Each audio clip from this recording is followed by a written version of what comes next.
Hi everyone, welcome back to Shami's kitchen. எல்லோரும் எப்படி இருக்கிறீங்க? இன்றைக்கி நம்ம கிச்சனில் ஒரு ஸ்பெஷல் டிசர்ட் பண்ண போகிறேன். பீட்ரூட் அல்வா. பீட்ரூட் அப்படின்னா என்னென்னு பார்க்குறீங்களா? பீட்ரூட் அண்ட் கேரட் ரெண்டு பேரையுமே சேர்த்து இணைச்சாச்சு. ஸோ அதில் நான் ஒரு அல்வா செய்ய போகிறேன். எப்படி செய்கிறேன் அப்படிங்கிறத நீங்கள் தொடர்ந்து பார்த்துட்டு வாங்க, ஸ்கிப் பண்ணாமல். இது ஆக்சுவலாக பிரியாணிக்கு ஒரு பெஸ்ட் காம்பினேஷன் சொல்லலாம். எங்கள் வீட்டில் பசங்களுக்குலாம் ரொம்ப பிடிக்கும். யூஸ்வலாக இது எல்லாருக்குமே ரொம்ப பிடிக்கும். அண்ட் ஹெல்த்தியானதும் கூட. பீட்ரூட்டோடைய தன்மை என்னங்கிறது நமக்கு தெரியும், கேரட்டோட தன்மை என்னங்கிறது நமக்கு தெரியும். ஸோ இதை நான் எப்படி பண்ணுறேன் அப்படிங்கிறத நீங்கள் தொடர்ந்து பார்த்துக்கிட்டு வாங்க.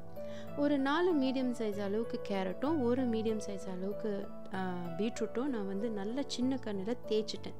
நல்லா தேய்ச்சிட்டு அடுப்பை சிம்மில் வச்சுட்டு கொஞ்சம் உப்பு, அதேமாரி ஒரு நல்ல வாசம் கொடுக்கறதுக்காக நான் டவுன் பண்டன் எசன்ஸ் கொடுத்துருக்கேன். உங்ககிட்ட டவுன் பண்டன் எசன்ஸ் இல்லை அப்படின்னு சொன்னால் நீங்கள் வெனிலா எசன்ஸ் கூட சேர்த்துக்கலாம். எம்டி பேனில் தான், அதாவது எண்ணெயும் கொடுக்கக்கூடாது, தண்ணியும் கொடுக்கக்கூடாது, வெறும் கேரட்டும் பீட்ரூட் மட்டும் போட்டு கொஞ்சம் நல்லா வதக்கி எடுக்கணும், அது சாஃப்டாக ஆகுற வரைக்கும்.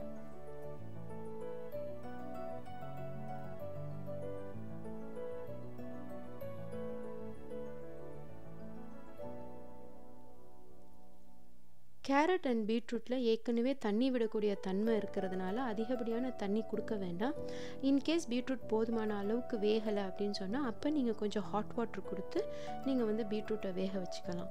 நல்லா ஓரளவு கெட்டியாக ஆனதுக்கப்புறம் நம்ம தேங்காய் பால் கொடுப்போம். தேங்காய் பால் ஒரு நல்ல அரோமா கொடுக்கும் அண்ட் ஆல்சோ திக்னஸ் கொடுத்து நல்லா கெட்டியாக்கும். நான் கிரேவி ஸ்பூனில் ஒரு 1.5 ஸ்பூன் அளவுக்கு தேங்காய் பால் கொடுத்துருக்கேன். அதுவும் நல்ல திக்கான டெக்ஸ்டர் உள்ள தேங்காய் பால் தான் நான் கொடுத்துருக்கேன். நல்லா மிக்ஸ் பண்ணிக்கிட்டே இருங்க. எவ்வளோக்கு எவ்வளோ மிக்ஸ் பண்ணுறீங்களோ அவ்வளோக்கு அவ்வளோ தண்ணி இருக்காது அந்த பீட்ரூட்டில்.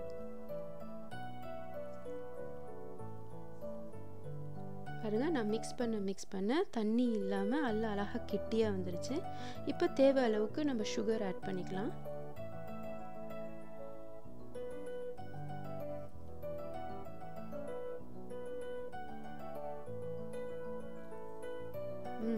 நல்லா கொதித்து வந்ததுக்கு அப்புறம் பார்த்தீங்களா, நல்லா பாவு மாதிரி ஆயிடுச்சு. நல்லா சர்க்கரைலாம் நல்லா கரைஞ்சி நல்ல ஓரளவு அழகான கலருக்கும் வந்துருச்சு இல்லையா?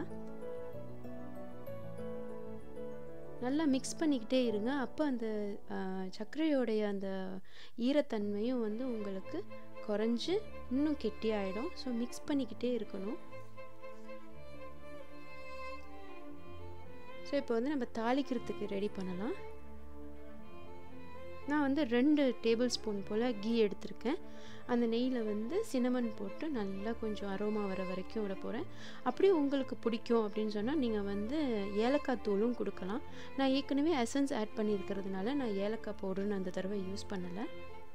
நான் ஆல்மண்ட் அண்ட் கேஷ்யூ நட் கொடுத்துருக்கேன். கொஞ்சம் நான் ட்ரை கிரேப்ஸும் கொடுக்க போகிறேன்.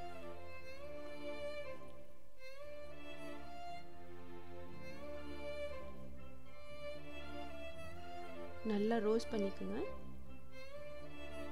நல்லா ரோஸ்ட் ஆகிடுச்சு. இப்போ நம்ம ஆட் பண்ணிவிடுவோம்.